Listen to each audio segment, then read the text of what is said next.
Welcome back to the WCG for this afternoon session on the opening day of the first and only test match of the series between Brennan's 11 and Rabih's 11.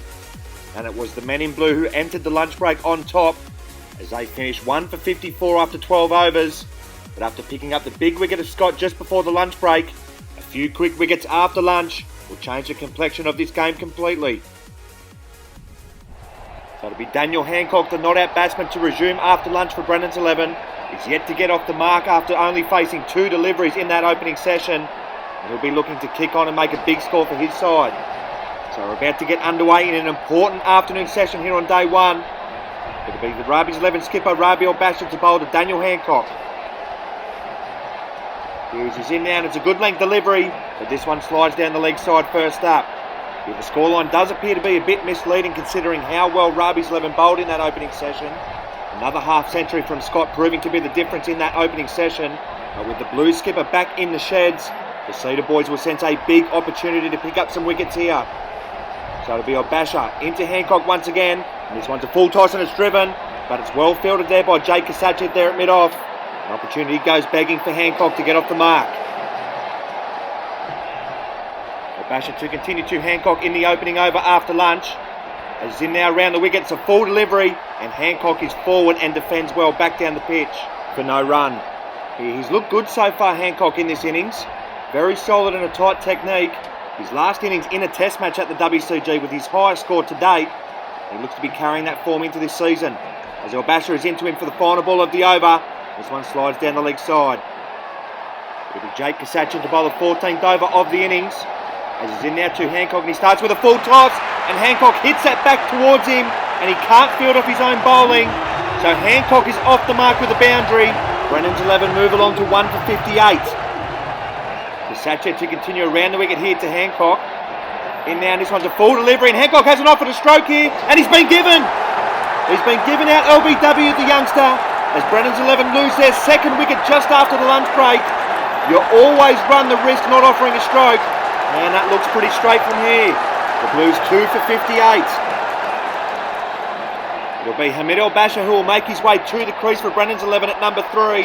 Made an important knock of 38 for WCG Australia in that second limited overs international, but has been short of test runs of late. So Rabih's 11 will sense a big opportunity to go bang bang. So it'll be Jake Kasachet who's just picked up his first wicket at the WCG. To bowl around the wicket now to Hamid El-Basha. As he's in now, and that's a good length delivery to begin with to El-Basha. And El-Basha leaves it outside the off stump. It'll be Daniel Arnold to bowl the 15th over of the innings. As he's in now, and he begins with a good length delivery. And it's a wild swipe across the line there from El-Basha. Yeah, that's a nervous stroke to begin with. Daniel Arnold to continue to Hamid El-Basha over the wicket. As he's in now, and this one's a back of a length delivery, a bit wider. And this time Hamid lets it go outside the off stump. He's been good today, Arnold, so far. On debut in a test match at the WCG. Has got this ball to zip through in conditions that have offered a bit for the bowlers. He's in once again to Hamid El-Basha and this time he knocks him over. So Rabih's 11 have gone bang bang after lunch. And Arnold picks up his first wicket in the test match at the WCG. As he knocks over Hamid El-Basha for a duck. Brennan's 11 have lost 3 for 5 either side of the lunch break. As it'll be Matt White who will make his way to the crease for the Blues at number 4. His last innings in a test match at the WCG was at 91 in the first innings of the Trans-Tasman test match against the Kiwis. Can he repeat the dose for Brennan's 11? So it'll be Adam Hughes who will bowl to Matt White for his first delivery of the match. As he's in now around the wicket, it's a shorter delivery and this one goes down the leg side. So just what the doctor ordered for Rabih's 11 just after the lunch break. 2 quick wickets after the break has them on top. With Brennan's 11 3 for 59, as Adam Hughes will continue to Matt White around the wicket. In now, this one's a slower delivery, and there's a big appeal from several of the Rabih's 11 fieldsmen, but the umpire says not out. Nervy moments there for White, with the Reds on top. Hughes to continue to White in the 16th over, as he's in now around the wicket, and he drops short, and White puts this away to the boundary through mid-wicket, so he gets off the mark in style. To be fair, it was an ordinary delivery there from Hughes, and White dispatches it. Hughes will continue to White for the final ball of the 16th over, as he's in now and he's back on a good length, and White just defends that down the pitch there in the over. So it's been a brilliant start after the lunch break from the Reds. They've picked up 2 quick Blues wickets after the break to have Brennan's 11 3 for 63 and have pegged them back after their brilliant start. It's a big period of the test match with the in-form Matt White at the crease, and they would love to see the back of him quickly. Failure to do so, and he might just set up this first innings for Brennan's 11. So it'll be Michael Johnson to bowl his first over after the lunch break, as he'll come in around the wicket now to White, and he begins with a full toss, and that might just be called a no ball. No, Johnson seems to have got away with it. That appears to be a lenient decision from the umpire. It had to be close to waist height. Johnson will continue again to White, and this time he's got a thick outside edge, and he's picked up the big wicket of White for 4. So Rabih's 11 are well on top in this second session, as Brennan's 11 lose their 4th wicket. Brennan's 11 4 for 63, and that brings Gavin Merrifield to the crease for the Blues at number 5. Has found himself in this position before for the Blues, and they will be hoping he can produce another rescue mission for their side. So it'll be Michael Johnson into Gavin Merrifield for his first delivery, and he begins with a short delivery, which Gavin Merrifield ducks underneath. And there is a contest on here at the WCG, which the Reds are shading. Michael Johnson will continue for the final ball of his over, as he's in now, and this one's another back of a length delivery, which flashes past Merrifield's chest, and that ends a successful over. It'll be the skipper Rabih or Basher to bowl the 21st over of the innings. As in now to Merrifield, and he starts with a full delivery, which is bang on the money, and Merrifield is good enough to keep this out. Yeah, this is a fantastic contest here at the WCG. Well, Basher to continue to Merrifield over the wicket. As in now, and this one's a back of a length delivery, and Merrifield has a wild swipe at it, but thankfully doesn't make contact. Once again, he finds himself at the crease with Brennan's 11 in a wee bit of trouble. Currently 4 for 63 in the 21st over. As Basher will continue to him now over the wicket. As he's in now, and this one's another back of a length delivery, and this one hits Merrifield on the body, but remains unmoved. It'll be Jake Kasacha to bowl around the wicket here to Merrifield. As in now, and this one's a good length delivery. Merrifield's able to get this away on the offside to get off the mark with a boundary. It was in the air for quite a while, but just to the left of Ryan Schaefer, and that releases the pressure somewhat. Kasacha to continue to Merrifield in the 22nd over. As he's in now, and this one's a full delivery, and it's driven by Merrifield, but he can't beat Justin Brooke there at cover. So a big period of the test match.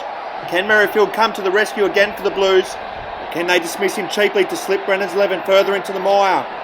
As Kasacha will bowl again now to Merrifield, and he strikes him on the body. So the Rabih's 11 bowlers are on top at the moment, but Gavin Merrifield is still there undefeated. With Daniel Arnold to bowl the 23rd over of the innings.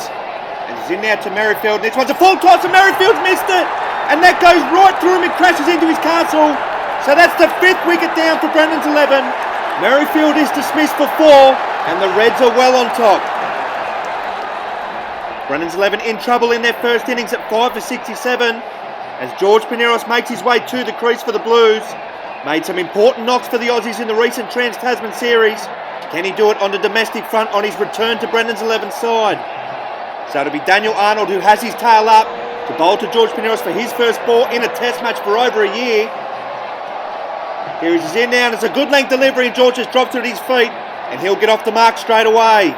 So a confidence boosting moment there for Paneros, and a brilliant over there from Daniel Arnold. It'll be Adam Hughes to bowl the 24th over of the innings. And he's in now to Paneros, and Paneros dropped his at his feet once again, and he'll move through for another single.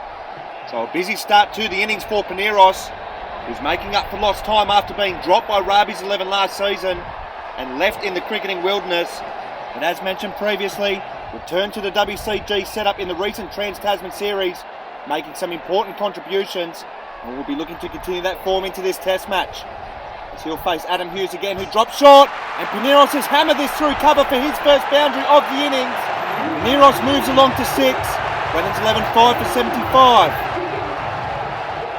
Adam Hughes to continue to George Paneros around the wicket for the final ball of the over. As in now, this one's another short delivery. George hammers this through mid-wicket, this time for a maximum. Well, that's twice in the over that Hughes has dropped short, and both times Paneros has punished him.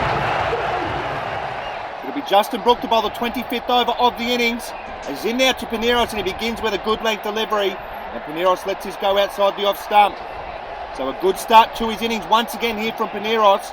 Has raced along to 12 as Justin Brook will continue to him around the wicket. In now, and it's another good length delivery, and that looked like a tighter lead for Paneros, but a well-judged one nevertheless. A few hands on heads there from some of the Rabih's 11's fieldsmen. Here is Brook will continue again to Paneros. This one's a full delivery and he gets a thick outside edge, and this one goes all the way for 6. So Paneros is off to a fly here in his innings as he moves along to 18. Important runs these for the Blues as Brook will continue to Paneros once again, and this one's a slow delivery, and this time Paneros gets it away on the leg side for another boundary. 10 off the Brook over. Paneros moves into the 20s. Brennan's 11 5 for 89. It'll be Nathan Hancock to bowl the 26th over of the innings as into Paneros. Oh, and he looks like he hasn't picked this up, and that must have narrowly missed the off stump. Hands on heads there from Michael Johnson. This must have been close. Oh, that could not have missed by much. Hancock to continue to Paneros in the 26th over. As in now, it's another full delivery, and it's another beauty which beats Paneros. Well, this honing in is the youngster who's bowling brilliantly with the swing delivery once again. Has given Paneros problems with the swing ball in the past. It looks like Paneros is having a few more troubles. Here is Nathan Hancock, will continue to him again, and this time he's got him as he rattles his middle stump. And that's a big wicket for the Reds as they pick up the dangerous George Paneros for 22. Brennan's 11 6 for 89. It'll be Josh Bolling who will make his way to the crease at number 7 for the Blues. After a brilliant bit of bowling from the youngster removed the dangerous George Paneros for 22. Can Bolling push Brennan's 11 above the 100 mark? So it'll be Nathan Hancock who has his tail up to bowl to Josh Bolling for his first delivery. As he's in now, and this one's a full delivery, but it slides down the leg side. It's been a fantastic afternoon session on this opening day of the Test match. A session that's ebbed and flowed as we edge towards the tea break here on day 1. As Hancock will continue to bowling, and this one's going straight through, and there's a big appeal, and he's been given! Bowling has been given out caught behind, and he is not happy with the decision. He points to his leg, but he's going to go for a duck regardless. As we have a look here, oh, looks like a bad decision. Looks like it's come off his leg and has reason to be disappointed. So it'll be Alex Stepien, the pace spearhead, who will make his way to the crease. The last batsman in for Brennan's 11. Can he push his side above that 100 mark? Or can Rabih's 11 finish the job and bowl their opposition out under 3 figures? So it'll be Michael Johnson, who's looking for his 3rd wicket to bowl to Alex Stepien. He's in now, and it's a good length delivery. And Stepien lets this go outside the off stump. And there's one or two quiet appeals here from several of the Rabih's 11's fieldsmen. They think this might have flicked the hand on the way past. Oh, they might have a case, you know. Stepien survives a close shout. Here's Johnson will continue to him now. And this one's a short delivery. A quick delivery there from Johnson. And Stepien sways out of the way of it well. So it's been a brilliant fight back with the ball for Rabih's 11 since the lunch break. They've taken 6 for 36 in this afternoon session. As Johnson will bowl again now to Stepien. And this must have missed the stunts by a whisker. Johnson can't believe it. Oh, that's a close call.